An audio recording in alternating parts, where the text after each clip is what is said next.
You're listening to the FAI INKWELL. This podcast is produced by Frontier Alliance International, making our weekly published articles available in audio format. Explore all citations and footnotes in the original document and get more information about FAI at fai.online. Thanks for listening. This is part 14 of the FAI publishing series Center of Nations, which examines the history of the modern state of Israel in the midst of an increasingly hostile world. On March 13, 1948, Eddie Jacobson strode into the Oval Office to meet with his lifelong friend, U.S. President Harry Truman.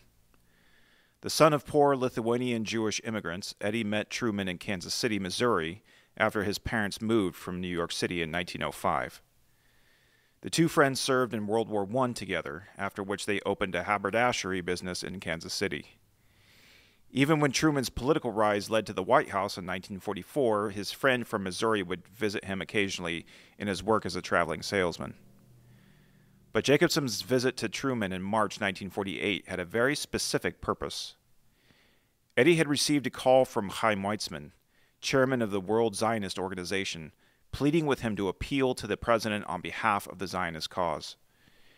The escalating civil war between Jews and Arabs in Mandate Palestine had swayed Truman away from the United Nations-sanctioned partition plan, while Secretary of State John C. Marshall was lobbying for a UN-led mission instead. Marshall represented the majority opinion at the U.S. State Department, which believed that war was coming with the Soviet Union and that the United States could not afford to alienate the Arab world in the face of such a conflict by supporting the establishment of an independent Jewish state.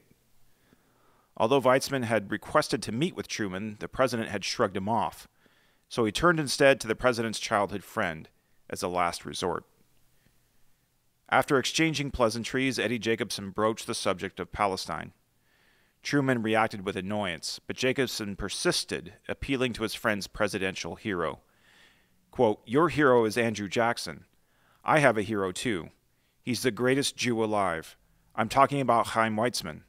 He's an old man and very sick, and he has traveled thousands of miles to see you, and now you're putting him off. This isn't like you, Harry." End quote. The president briefly drummed his fingers on the resolute desk before turning to look out the window in a long pause. Finally, Truman turned back to his old friend. "All right, Eddie, you win." Shortly afterward, Chaim Weizmann met with Truman at the White House. The elder Zionist statesman exhorted the president to recognize the magnitude of the occasion. Quote, "You have the opportunity of the ages. If you'll stay strong now, you'll go down in history for all eternity." End quote. Truman phoned the U.S. ambassador to the United Nations, who had happened to be giving an address at the time regarding U.S. abandonment of the partition plan. After the president advised him of the sudden change in policy, the ambassador recanted, quote, "President Truman has instructed me that the United States supports in full the partition plan as adopted by the United Nations and will work to see it implemented." End quote. It was a dramatic reversal, which would prove to be crucial in the following weeks. By May of 1948, the civil war in the land was threatening to spiral into a regional conflagration. The forces of the Arab Liberation Army, or ALA, from Syria and Jordan were digging into the West Bank. The forces of Egypt were mobilized in the Sinai, and the Jewish inhabitants of Jerusalem were besieged by the FAI militants of Hajj Amin al-Husseini. On the afternoon of May 12, 1948, the executive cabinet of the Yishuv met in Tel Aviv.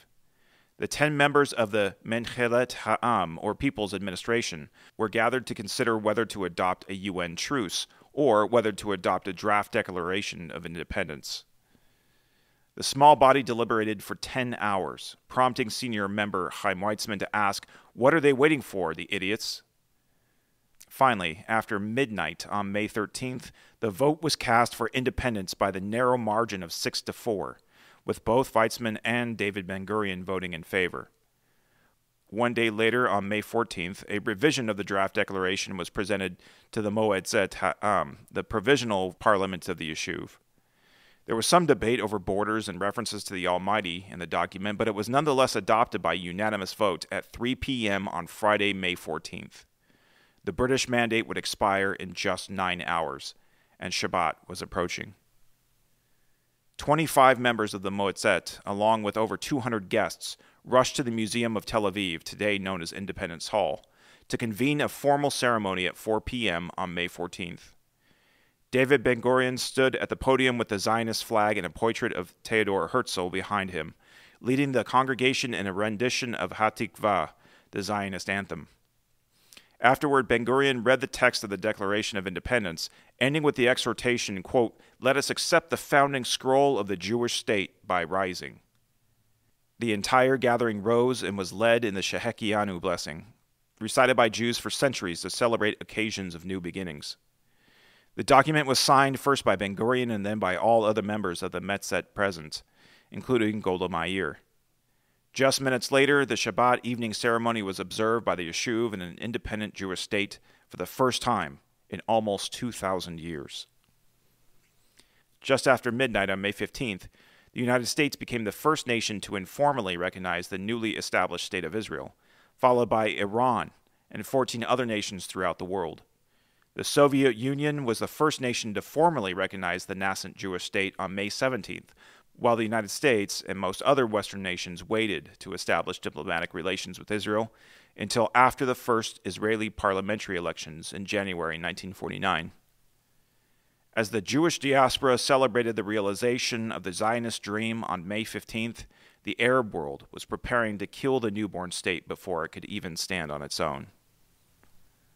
On the evening of May 14th, 1948, the combined forces of Egypt, Syria, Jordan, Lebanon, Iraq, Saudi Arabia, and the Arab Liberation Army invaded Eretz Yisrael, over 23,000 strong. The British-trained and equipped Egyptian army contributed the largest contingent of 10,000 personnel, including 3 infantry brigades, a mechanized brigade of 50 tanks, 3 artillery battalions, and almost 100 aircraft. The British-led Arab Legion of Jordan advanced with over 4,500 infantry, while Iraq contributed 3 infantry divisions of 3,000 men and 20 tanks. The Syrian and Lebanese armies mobilized 3,000 infantry each. In contrast, the State of Israel mobilized its entire able-bodied population for the war effort, including a standing army of almost 30,000 men and women. At the beginning of the war, its mechanized forces including just 3 U.S.-made Sherman tanks and no Air Force, as the Israelis were hamstrung by a UN-imposed arms embargo. Before dawn on May 15th, the Egyptians invaded the Negev desert in a 3-pronged offensive, hoping to secure several Jewish kibbutzim in the first days of the war. The first target was a community named Kfar Darom, just south of Gaza City. The Egyptians barraged the settlement with artillery before charging with infantry, but the city's defenses held against repeated attacks.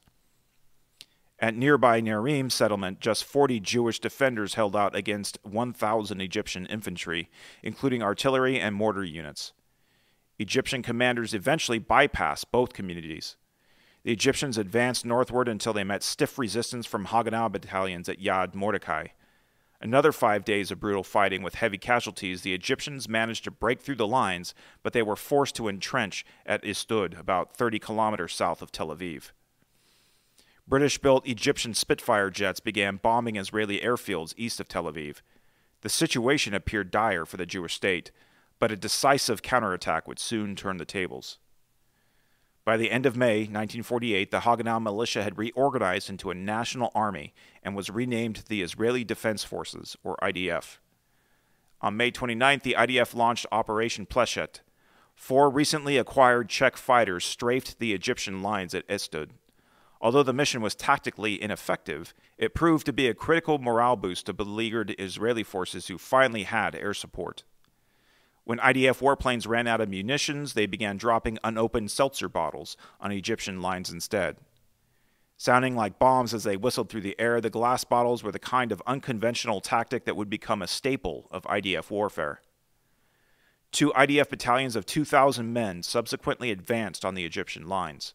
Although they only gained minimal ground after suffering heavy casualties, they managed to halt the Arab offensive on the southern front. Egyptian commanders reported that they could advance no further without risking total defeat. Meanwhile, on the Jordanian front, the Arab Legion was making significant advances. After securing Nablus, Jericho, and Ramallah in the West Bank, Jordanian and ALA forces took the fortification of Latrun along the road to Jerusalem, effectively cutting off Jewish defenses inside the capital city. A joint force of Jordanian and Egyptian brigades then advanced on Jerusalem from the north and south. Jewish defenders managed to hold out against the invasion force through the month of May, although the Jewish quarter in the Old City was forced to surrender after the IDF presence there was reduced to just 36 able-bodied defenders. The entire Jewish population of the Old City was then evacuated to West Jerusalem and would not return for 2 decades. The evacuees fared little better in West Jerusalem, where Jewish residents were rationed only 2 gallons of water for all uses and 3 pieces of bread per day. The IDF contingent in West Jerusalem was commanded by Mickey Marcus, a Jewish colonel in the U.S. Army and a World War II veteran who had advised wartime presidents Franklin Roosevelt and Harry Truman. At David Ben-Gurion's request, the U.S. War Department permitted Colonel Marcus to advise the Haganah while using the alias Michael Stone. After arriving in the land in 1947, Marcus played a pivotal role in reorganizing the Haganah into a national army, designed around the structure of the U.S. military, and became the first commanding general in the Israeli Defense Forces. He took command of the Israeli effort on the Jerusalem front in the spring of 1948, hoping to break the months-long siege that was threatening the Jewish foothold in the Judean hills. He made 2 failed attempts to break through the Arab lines along the road to West Jerusalem before deciding that an alternate strategy was needed. Jewish construction crews began work on a new secret supply route between Tel Aviv and Jerusalem. Nicknamed the Burma Road after a vital British supply line that ran through China during the war against Japan, both enlisted men and volunteer laborers worked at night among the formidable Judean hills to transform a rocky shepherd's footpath into a wide utility road while remaining behind the line of sight to Arab artillery and sniper positions. Using bulldozers, hand tools, and even donkeys, the crews worked tirelessly to complete the road in just 2 weeks, allowing trucks to deliver over 100 tons of supplies to the besieged city every night. The blockade of West Jerusalem was effectively ended by mid-June 1948, but in a turn of irony, General Marcus was killed shortly thereafter in an incident of friendly fire. Although he was not one of the Yishuv, Mickey Marcus was nonetheless memorialized by David Ben-Gurion and other Israeli leaders as one of their own, the American father of the IDF. Meanwhile, on the northern front, Iraqi divisions pushed westward from Nablus and Jenin towards the plain of Sharon. In their path was the coastal city of Netanya, positioned between the Jewish centers of Haifa and Tel Aviv, inside a narrow strip of Israeli territory that connected the Galilee to the center of the state. The loss of Netanya would cut the fledgling nation in 2, and so IDF brigades engaged the Iraqi forces in fierce battle through May 1948, finally repelling the invaders on the 25th. IDF command then went on the offensive, engaging the Iraqis from the north in Jenin and occupying the Arab city for 3 days before being forced out again. Although the operation was not practically effective, it nonetheless unnerved Iraqi commanders, who subsequently broke off their campaign to the sea and took a defensive posture. Likewise, Syrian brigades met stiff resistance just south of the Sea of Galilee in Degania, while Lebanese forces were bogged down in the far north, managing only to take Malkia in the finger of the Galilee. By early June, the north, eastern, and southern fronts had grinded to a stalemate, and both sides were willing to accept a UN-brokered ceasefire. The lines fell mostly quiet for the next 4 weeks, but the war was far from over. Although the Arab coalition used the June ceasefire to reorganize and resupply in anticipation of the next round of fighting, their Israeli counterparts were far more effective during the lull. The IDF embarked on a massive enlistment campaign, almost doubling its ranks to 65,000 men and women. The new recruits were armed by massive supply shipments that brought over 25,000 rifles, 5,000 machine guns, and 50 million rounds of ammunition to Israeli ports. The arrival of dozens of tanks, warplanes, heavy artillery, and armored vehicles completed the IDF's transformation from a pre-war underground militia to a full-fledged national army. When hostilities resumed in early July 1948, Arab armies encountered a vastly improved Zionist force compared to the one it had fought just 1 month ago, and the tide of the war began to turn. The IDF took the initiative, anticipating an Egyptian campaign to take Jewish settlements in the Negev. After counterattacking, the IDF pushed the Egyptians back toward the Mediterranean, securing a vital corridor between the central coastal cities and the Negev region.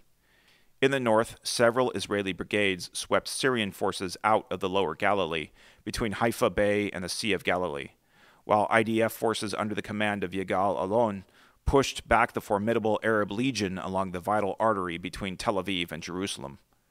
By the time a second ceasefire went into effect on July 18, the Israelis had captured over 1,000 square kilometers of additional territory for the Jewish state in a mere 9 days. Despite extensive efforts to bring the war to an end during the summer of 1948, it became clear that the two sides would not reach an accord at the UN. As the deadline for a ceasefire approached in mid-October, David Ben-Gurion prepared his commanders for the most ambitious and decisive phase of the war. On the evening of October 15th, newly acquired Israeli Spitfire fighters and U.S.-made B-17 bombers initiated Operation Yoav, striking Egyptian airfields in the Sinai and around Gaza. The mission achieved complete tactical surprise, sending Egyptian commanders into a panic and giving the IDF complete air superiority for the first time during the war. Soon after, 3 IDF brigades led by General Yigal Allon pushed Egyptian forces southward along the coast to Gaza, eastward from the Judean hills around Hebron, and finally captured the strategic town of Beersheba in the southern Negev. The Egyptians were completely neutralized, with an entire brigade surrounded in what became known as the Fallujah Pocket. Emboldened by their victories in the south, 4 IDF infantry brigades stormed the northern front in late October in Operation Hiram. Under the command of General Moshe Carmel, the Israelis managed to capture over 800 Arab prisoners and push all Syrian, Lebanese, and ALA forces completely from the Upper Galilee in less than 3 days, even continuing north into Lebanon before stopping at the Litani River. The 2 IDF operations during the fall of 1948 had dramatically expanded Israeli territory even further and ended the war in the north before yet another UN-brokered ceasefire went into effect. However, Israeli leadership in Tel Aviv was still dissatisfied with their positions in the Negev, wanting to secure the entire region along the border of the Sinai in order to create a buffer against future Egyptian aggression. On December 22nd, IDF forces launched Operation Horev by initiating an assault against Egyptian positions around Gaza. Although the offensive gained little ground, it was only a diversion from Horev's true objective. With Egyptian forces massing along its coast, the mobile 8th and Negev brigades pushed the remaining Egyptian forces south of Beersheba into the Sinai Peninsula, capturing a swath of the northern Sinai before British pressure forced a withdrawal. However, the IDF managed to capture the high ground around Gaza and Rafah, pitting the Egyptians against the sea in the narrow enclave. Finally, after 9 months of war, the Egyptians sued for peace on January 6, 1949. An agreement was concluded in late February which granted the Gaza Strip to Egypt, but which secured the entire Negev region for Israel. The other Arab states followed Egypt in the spring of 1949, concluding bilateral ceasefire agreements with Israel, which granted the West Bank and East Jerusalem to Jordan, Lebanese territory back to Lebanon, and which secured a tenuous peace with Syria at the Golani border. After 2 years of civil war and open war, the Jewish state had not only declared independence, but it had also sealed its sovereignty with the blood of over 6,000 Israelis. At least 10,000 Arabs perished in what is still regarded by most Palestinian Arabs as the Nakba, or catastrophe, otherwise known as the First Arab-Israeli War. Subsequent elections in early 1949 would transition the provisional Zionist government into a permanent institution, including the Knesset, or Israeli parliament, as well as the offices of Prime Minister and President, held first by David Ben-Gurion and Chaim Weizmann, respectively. Diplomatic recognition of both Western and Eastern powers followed, and for a time, the borders of Eretz Yisrael were peaceful. But the stunning victory over its Arab neighbors would have far-reaching ramifications for Israel beyond its independence, and the Arab world was not yet willing to accept total defeat. Thank you for listening to the FAI INKWELL. This podcast is part of our commitment to resource those who have the gospel as we prioritize reaching those who do not have the gospel. For more information about our ministry and pioneering initiatives among the unreached and unengaged, download the FAI app or visit us at fai.online. Maranatha.